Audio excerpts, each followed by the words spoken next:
We live in an age where everything is shown. Every meal, every trip, every face seeks to be seen. So a disturbing question arises. Why are there people who never post their own photos? What leads them to choose invisibility in a world obsessed with attention? Is it fear, disinterest, or a deeper form of inner strength? And there's something else, no less important, that almost no one dares to consider. Stay, because to understand it, we must go far beyond the obvious. We live in a society where sharing has become a silent norm. From the first coffee in the morning to the last thought before bed, everything seems worthy of being shown. Social media has transformed into a grand stage where millions of people perform daily, seeking a reaction, a sign, a proof that they exist for others. Likes, comments, and views function as a modern form of validation, almost like a digital mirror reflecting an image of our worth. In this context, showing oneself isn't just an option, but almost an expectation. Those who don't share seem strange, distant, or even suspicious. And yet, amidst this constant noise, there are people who choose not to appear. People who don't post their faces, who observe more than they speak, who are present without needing to expose themselves. They don't reject the world, but they also don't feel the urgency to be seen by it. These people seem comfortable in a place many fear: silence. While others feel the pressure to prove who they are, they remain on the sidelines, not competing for attention. At parties, they listen more than they talk. In conversations, they analyze before interjecting. They don't seek to impress, nor to convince, nor to stand out. They simply are. And that raises an uncomfortable question. What happens when someone doesn't need to show themselves to feel valid? What kind of relationship does a person have with themselves if they don't depend on others' opinions? Perhaps in a world that confuses visibility with importance, these people are revealing something essential about true inner security. To understand it, we first need to dismantle one of the most widespread ideas about those who never post their photos. When someone avoids uploading photos or staying in the spotlight, the interpretation is usually immediate and almost automatic. It's thought that this person is insecure, shy, antisocial, or has some issue with their image. This is a comfortable conclusion, but deeply mistaken. Because what is often interpreted as weakness can, in reality, be a very solid form of inner stability. There's a belief that showing oneself is synonymous with confidence, that those who expose themselves aren't afraid, and that those who hide something are concealing something. But the reality is more complex. Many people who constantly post their image do so not out of security, but out of need. They need confirmation, approval, an external response that tells them they're okay, that they matter, that they are enough. There's nothing inherently wrong with that. Everyone at some point seeks connection, but depending on it is another matter. People who don't post photos have usually found something many pursue for years, a sense of self-worth that doesn't depend on others' opinions. They don't need strangers to validate their appearance or identity. If they feel good about themselves, why ask for confirmation? If their idea of who they are is firm, why turn it into a spectacle? These people aren't hiding. They simply aren't seeking. They don't feel the urgency to prove anything or to maintain a constant public image. In an environment saturated with comparison, where every post becomes a measure of worth, this attitude is almost revolutionary. However, not everyone who avoids the spotlight does so from a place of confidence. And that's where the story gets deeper. Because behind the silence, in some cases, there isn't strength, but learning. To understand it, one must look beyond the surface and delve into the experiences that lead someone to protect themselves from the world. Not everyone who avoids showing themselves does so from a place of full confidence. In many cases, silence isn't a conscious choice, but a learned lesson. There are people whom the world taught little by little that exposing oneself can be dangerous, Perhaps they were betrayed by friends they trusted. Perhaps they felt judged, criticized, or misunderstood too many times. Over time, they learned that showing themselves involved a risk, and that protecting themselves was safer than opening up. When someone has lived through such experiences, vulnerability stops feeling like a bridge to connection and starts being perceived as a threat. Posting a photo is no longer an innocent gesture. It becomes an invitation to judgment, to comparison, to comments that can hurt. And faced with that possibility, many people choose to withdraw, not because they don't desire closeness, but because they've learned that exposure can hurt. From a psychological perspective, this behavior is associated with avoidant attachment patterns, or a state of constant vigilance. It's a survival strategy that develops when the environment is perceived as unsafe. These people aren't cold or distant by nature. They are cautious. They've learned to observe before trusting, to measure before showing themselves. Choosing not to post photos, in this context, is a form of control. Control over what is shared, over what remains private, over which parts of life are kept safe. It's a way to preserve inner peace in a world that seems to demand constant presence. And here an inevitable question arises. Who can blame someone for protecting themselves when they've learned that the price of showing oneself is too high? For many, staying on the sidelines isn't running away from the world, but a way to survive in it. But this isn't the only layer of the story. There's another reason, even more silent, that explains why some people choose not to expose themselves. There's a personality trait that's often misinterpreted in a culture valuing constant visibility: introversion. Introverted people don't reject others or avoid human contact out of disinterest. They simply experience social interaction differently. For them, every exchange, even in the digital world, involves an expenditure of energy. Posting a photo isn't just pressing a button, it's opening a door. Behind that door come comments, private messages, expectations, reactions, and sometimes awkward silences. All of this generates a constant noise that many people tolerate, but which for an introvert can be exhausting. Even virtual interaction requires emotional presence, and that presence isn't always available. For these people, solitude isn't synonymous with isolation. It's a necessary space to breathe, to organize thoughts, to listen to themselves without interference.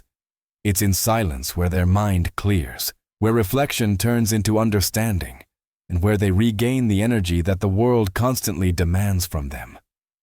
Choosing not to show oneself is, in many cases, a form of self-care. That's why they remain in the background. Not because they're hiding, but because they're protecting something essential: their inner balance. In a society that glorifies extroversion, this need is often misinterpreted as coldness or distance. However, what's actually happening is a conscious management of their own boundaries. But the story doesn't end there. There are people who not only protect their energy, but something even deeper. For them, the problem isn't tiredness, but the very idea of turning identity into a spectacle. And that's where we get into one of the most revealing reasons of all. For some people, the decision not to post photos isn't about fear or exhaustion, but about a clear stance on what social media represents. They see that space for what it is: a carefully curated version of reality.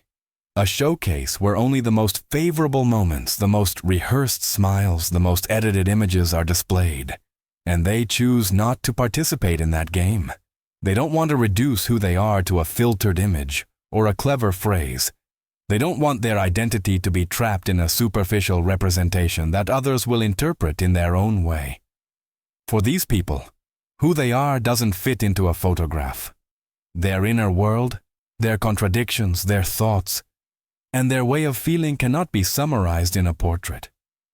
Choosing not to show oneself is, in this sense, a way to preserve identity. They don't reject human connection, but they do reject the constant performance that is often confused with closeness. They prefer real connections, deep conversations, authentic presences. Rather than being seen incompletely or distortedly, they choose to remain on the sidelines. This decision requires courage. In an environment that pushes one to expose oneself, saying no is an act of inner fortitude. It is affirming that one's own worth doesn't depend on external approval, nor on an algorithm, nor on an invisible audience. It is a silent form of integrity. Thus, when someone lives discreetly, they aren't necessarily hiding something. They might be protecting what they consider most valuable. However, there's an even deeper dimension to this choice, one that has to do with how the brain responds to constant exposure. To understand it, it's necessary to look at what science has discovered about continuous self-exposure. There's an aspect almost never discussed when analyzing constant exposure on social media, yet science has studied it closely. There's a psychological term to describe it: self-objectification and audience fatigue. When a person regularly posts images of themselves, their brain gradually starts to see itself from the outside. They no longer perceive themselves solely as someone living experiences, but also as an object to be evaluated. The mind divides into two roles: the one who acts and the one who judges. Every photograph becomes a test. Every post, a silent evaluation. Will it be liked? Will it be enough? How will it compare to others? This constant process is deeply exhausting because attention shifts from the experience itself to the reaction it will provoke in others.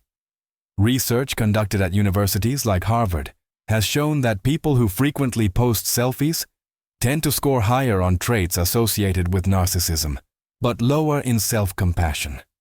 That is, the more one seeks external validation, the harder it becomes to treat oneself with kindness. Personal worth begins to depend on shifting metrics, and they never seem to be enough. Those who don't post photos have decided to break free from that cycle. They don't allow an algorithm to determine how they should feel about themselves. They don't accept that strangers have power over their self-esteem. By staying on the sidelines, they protect something essential: a stable internal identity that doesn't fluctuate based on external responses. This way of constructing the self is increasingly rare. In an environment that pushes one to constantly measure themselves, choosing not to participate is a silent form of resistance.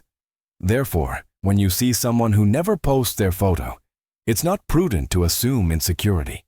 You might be encountering someone who has protected their psychological balance with unusual clarity. But this choice not only influences one's relationship with oneself, it also transforms the way these people experience solitude and time alone. To understand this, one must observe what happens when someone spends long periods in silence, away from others' gaze. Spending time alone, whether by choice or circumstance, profoundly shapes a person. Prolonged solitude sharpens emotional perception. It allows one to observe internal patterns, recognize reactions, and understand silences. Over time, those who learn to be alone develop a sensitivity that many never achieve. They can read a room without words, grasp invisible tensions, and comprehend nuances that go unnoticed by others. It's no coincidence that many artists, writers, and thinkers have sought solitude.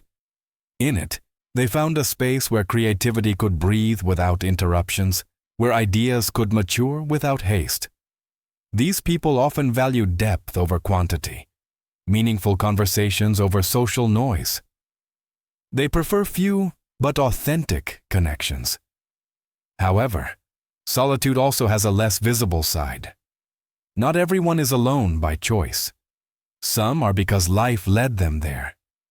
Perhaps their relationships were superficial. Perhaps they felt misunderstood by their environment or even their own family. Faced with that experience, they learn to appear strong, to hide their vulnerability, and to maintain distance as a form of protection.